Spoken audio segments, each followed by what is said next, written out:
Hello, and to those of you joining for the first time, welcome to my ongoing quest to show it all. This is Aspire 1 and my 100 subscriber special, the first full game speedrun that I've ever actually clocked. Skipping the briefing to save on time, we're going to hit the switch on our right here, just as if this was a single mission speedrun where we're trying to save as many seconds as possible. Now, mission 1-1, the single mission speedruns for this one are starting to get fairly optimized, with the current record being held by the Flying Pig 7654. This is one of the two most hotly contested levels in the whole of the game, and there are many strategies that have been developed as this run has grown and evolved over time. So, getting past the tranquilizer tutorial here, we're going to go up through the vents and through to the next waiting area. This mission itself, and I have a goodly amount of history, a speedrun of mission 1-1 being one of the first Aspire videos I've ever posted to YouTube. Continuing past the guards here, we're going to make our way to the end, and we'll notice that I have kept the damage that we took earlier from going through the electrified fence and the sentry turret, so that as we come through and over top of these components here to the end and hit the switch, I'm going to pull out the repair tool and do small amounts of repair just to bleed off a small amount of my energy bar. If your energy bar is less than full and you get spotted, you will not go into slow motion mode, Aspire Instinct. This is crucial to speed running the game, as that slow motion mode, while it seems to give you more time to react, time continues on as normal for the purposes of both the in-game timer and full game speedruns. And so energy management is very important. Later in the game, you're going to get a couple other ways to manage that energy bar, but here in the first level, the only way to keep that below maximum is to strategically repair damage to make sure that we're not at full bar. It's really easy to bleed off a lot of energy repairing all of the damage. However, that energy comes back fairly quickly. So here again, we're going to do a light amount of repair so that if we get spotted through this section like that, we can avoid the slow motion again, accruing a little bit more damage. Throughout this run, I'm going to want to maintain at about half health for a large portion of it to make sure that if I do get spotted, I don't immediately die, but then I also have a significant amount of damage to repair to get through large areas. Now, coming through here, we're going to take a bit of a gamble, trying our best not to repair the last bits of our damage, but hoping we accrue maybe a little bit more, and there it is right before we enter, bringing us down to about that half health we like to maintain. Now, coming through the door, immediately we're going to try and launch up to the platform, and this is an area where a lot of time can be made or lost, as it's really easy to miss a grip or get hung up on a particular object. This is not so much as big an issue during full game speedruns, as there is a little bit more room for error, the whole game being somewhat less optimized than some of these individual missions. Repairing the last little bit of damage, we're going to make our way to the end of the hallway here and finally activate the Aspire unit that we can switch to and begin mission 2. Now, the full game speedrun stipulates that timing begins from the moment you click deploy for mission 1.1 to the time that you hit the last button in mission 1.6. What this means is there's going to be a lot of frantic navigation of menus, and unfortunately resets are not an option, as it'll just continue to eat more time. Things like resets that have to happen, loading screens, and cutscenes are all things that are going to eat up potential time in a speedrun.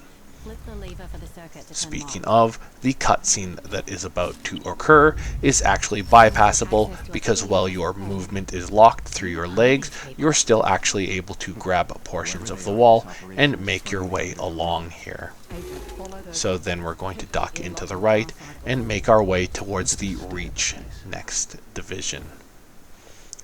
This portion is going to be, with the exception of this first part, semi-similar to how we go about unlocking the infinite ammo cheat through the fight or flight achievement, and that's going to be running like a maniac while people shoot at us, as time is of the essence. And again, if needed, repairing damage is still the only way we have to mitigate being spotted by maintaining a lower energy level. Here in this section, I've lowered my energy level right at the start because I'm still in combat mode and don't have to worry about being spotted. Vaulting the fence here, I'm going to go to the scaffolding and use the end of it to throw myself up by the airlock door, as this is the way to bridge the trench without being over top of the trench for a longer period of time. Coming through the next airlock, I'm actually going to quit game and then resume mission, loading back from that same airlock I just came out of.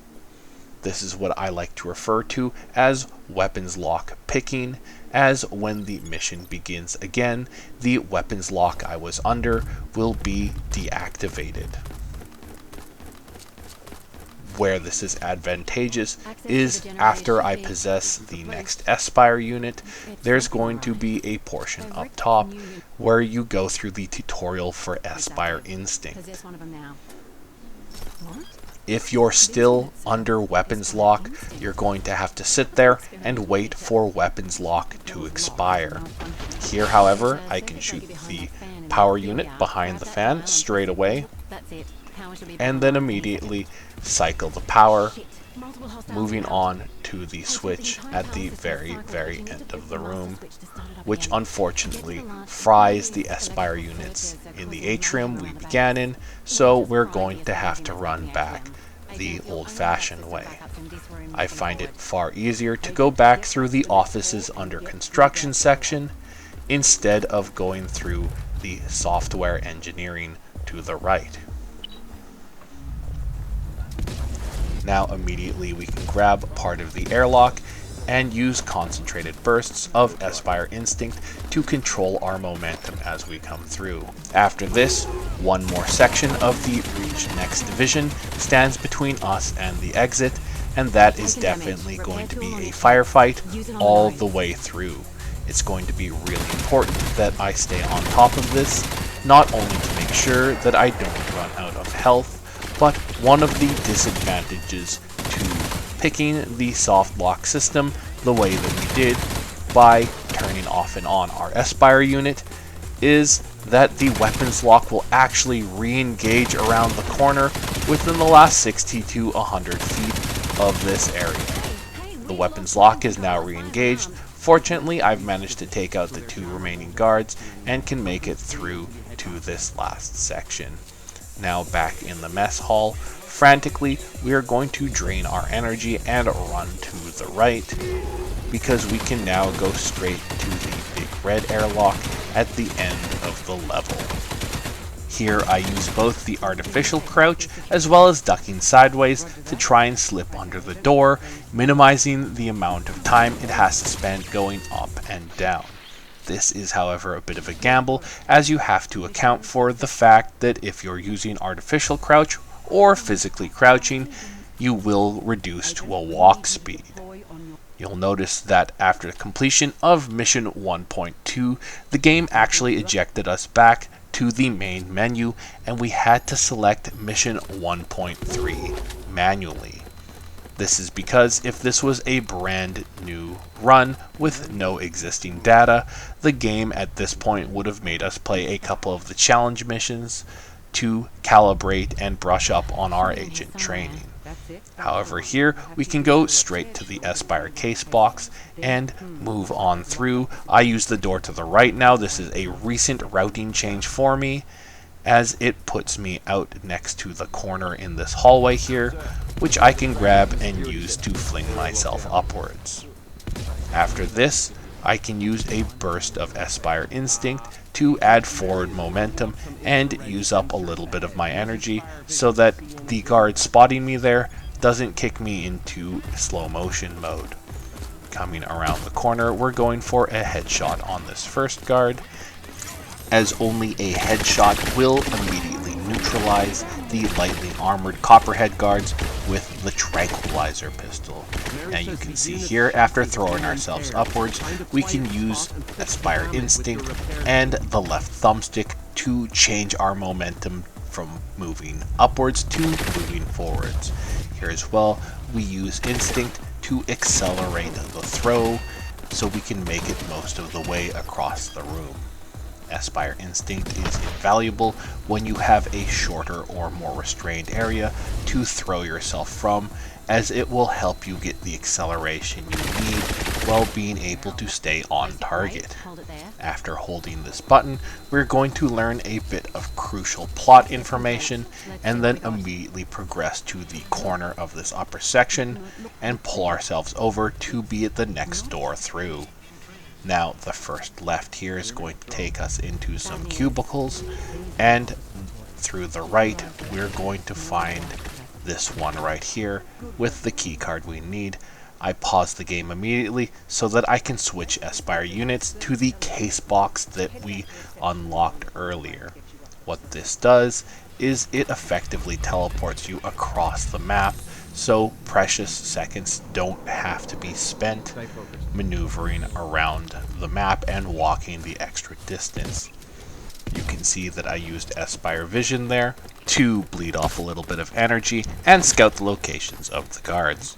Now with lower energy, being spotted there isn't going to slow us down, and it's going to give us a clear shot straight through to the airlock for the last section of Mission 1.3. We're going to start off by getting past these trip mines and the sentry in the section ahead, and now we have to just make our way past a couple of the heavily armored Copperhead guards, and we have a clear shot to the end of the level, making sure to bleed off energy in case we get spotted, and finally completing 1.3 and bringing us to the start of Mission 1.4, where we're going to encounter our first truly major occurrence of RNG, or random number generation, in this speedrun. At the start of Mission 1.4, there are a series of 3 Copperhead laptops that you need to destroy in this first section here.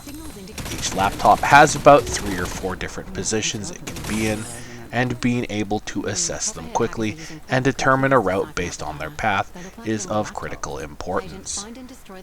Aspire Vision is usually a quick way to get a look ahead at where these laptops are going to be, but it's not always perfect for scouting their locations.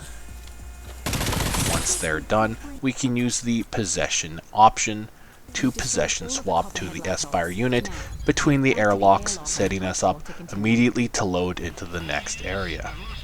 Now immediately here, we're going to go after the 2 Copperhead guards that would have otherwise gone invisible, and as you can see, I lose precious seconds by forgetting to bleed off a little bit of the energy, and so when I get spotted, we lose time there.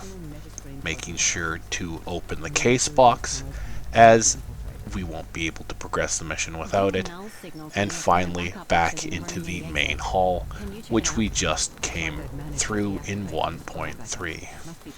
Now running down to the end of the hallway here, we're going to navigate the corner and go down the stairs to activate the hacking timer. Unfortunately, another interesting quirk of Mission 1.4 is the hacking timer. There's no effective way to speed it up, and it is a portion of the level that we're stuck waiting, and thus a portion of the speedrun that can't really be optimized more than being by the laptop when time expires. During this time, however, we're going to make sure to make our way around the corner and open the Espire case boxes partway down this hallway on the first level.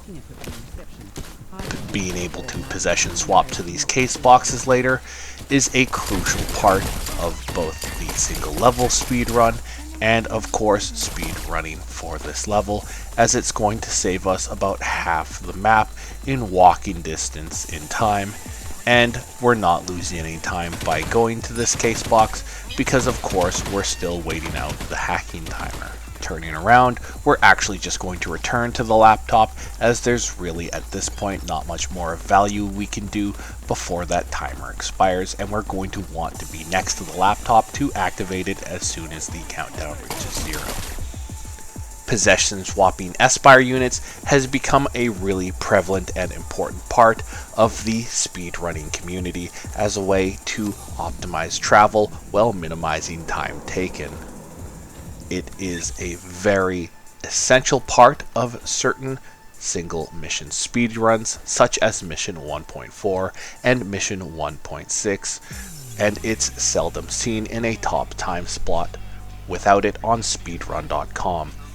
The Espire1 speedrun.com community was founded and maintained predominantly by Target Boy, who's put in an incredible amount of effort creating the categories for all the speedruns, as well as the core set of rules that dictate how speedruns work, both on a individual level speedrun and a full game speedrun as far as officiating times. Now that the timer has expired, we're going to hit the laptop and make our way up the column, up the stairs on the left, and into the first door on the right on our path to the director's office. We are of course trying to get the key to the elevator going up, and the key is actually embedded on a shotgun mounted on the wall behind the director's desk. This is now going to bring into focus why we don't have a primary weapon in our front center weapons harness slot. This is because we're actually going to be utilizing a bit of a game exploit in combination with possession swapping, which is integral to the speedrun of this level and kind of handy any other time you do a possession swap. After getting the shotgun, I'm going to make sure it attaches to the weapon harness and then immediately throw it away. Under normal circumstances, when the weapon hit the ground, it would then stay there for a few seconds before magnetically returning to the weapon harness. However, as we swap to the new Espire unit, the gun believes itself to be returning to our weapon harness and teleports to the weapon harness across the map. Combined with a little bit of movement, well dark, and seconds after the possession swap, we've actually completed Mission 1.4. Now on to Mission 1.5, and one of the shortest but biggest sticking points potentially in a lot of speedruns at present. Well, the whole of Mission 1.5 can be completed if done very quickly in a comparable time to some of the longer non-story challenge missions. After the loading section here near the start, in the current version 1.7 of the game, there's actually a glitch where sometimes the cut sequence that is supposed to occur here does not happen. This will stop the player from progressing and requires the player to reset immediately, noting that this will add approximately 30 seconds to any full game speed run. There is not presently a way to mitigate this time loss, and it's just something that players are going to have to take gamble on until this particular glitch is fixed. You'll know immediately when the glitch occurs because, well, in weapon lock, you won't hear the music and footsteps that go with the sequence that occurs. Here, I'm walking around my play area while using my right thumbstick for head movement so that I can actually progress forward even though I'm in a movement lock experiencing the cut sequence.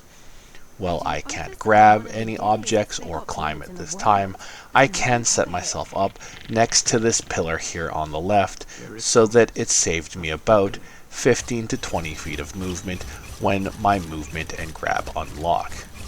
climbing to this power generator here, I can fling myself upwards to the overhang, and from the overhang we can make it to the railing on the right hand side here, and going from the railing to the overhang of the next level above, you'll find yourself in the corridor right to the end of this level, skipping most of the major components of mission 1.5. However, this isn't going to bring us directly to mission 1.6.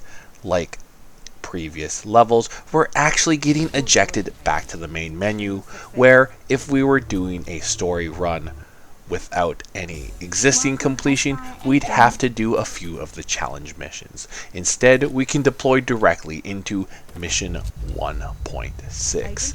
This is one of the most hotly contested missions for top time in Aspire 1, partially because the Beat Don't Fail Me Now trial, which unlocks the Aspire flash cheat, actually requires the player to speed run this mission to a very notable degree. Here we're going to see a lot higher use of Aspire Instinct to both launch the Aspire unit and redirect our momentum mid-air. 1.6 is a very interesting level, especially for the purposes of speedrunning, as it has a far less linear nature than any of the other story mission levels.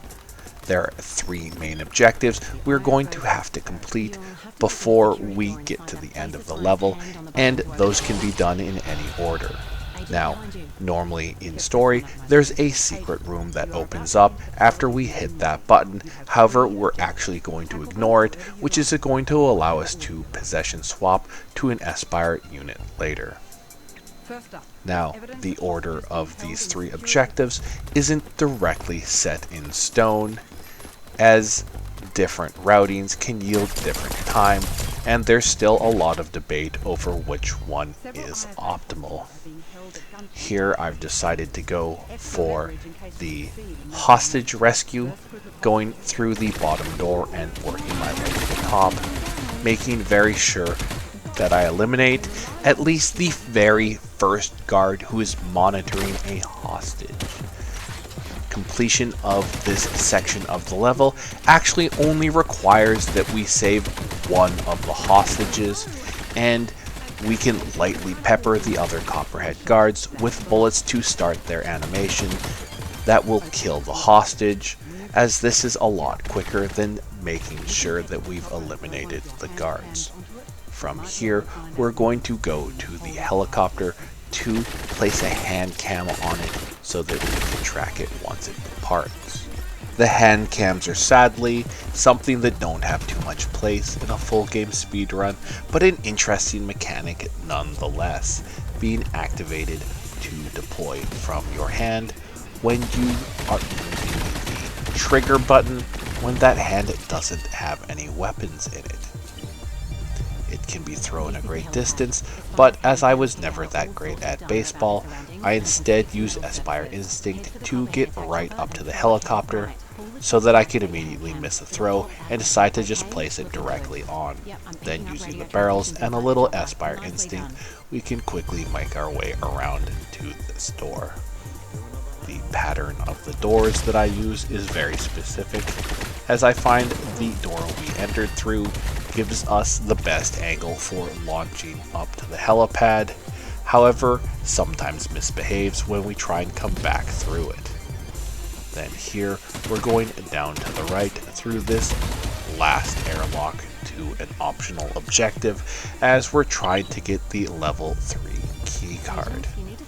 Trying to gauge how many trip mines we can survive running through, we're going to use Aspire Vision to see where the level 3 keycard is and burn off a little bit of energy so that if we're spotted, we're not going to go into slow motion. As soon as we've actually gained the keycard, we're going to possession swap to the Aspire unit back in the hidden armory.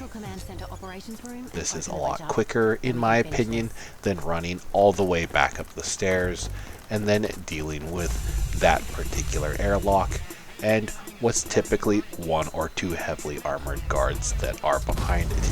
Instead, we can use Aspire Instinct to launch off of this sign and get most of the way to the airlock that's going to lead us towards the last series of events.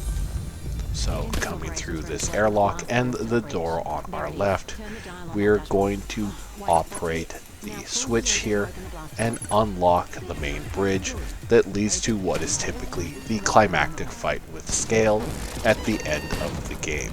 You've taken damage. Here, however, instead, we are going to climb up this board and then the railing beside it to grab the keycard off of Scale and run to the end, hitting this button, which is where time stops for timing full game speedruns.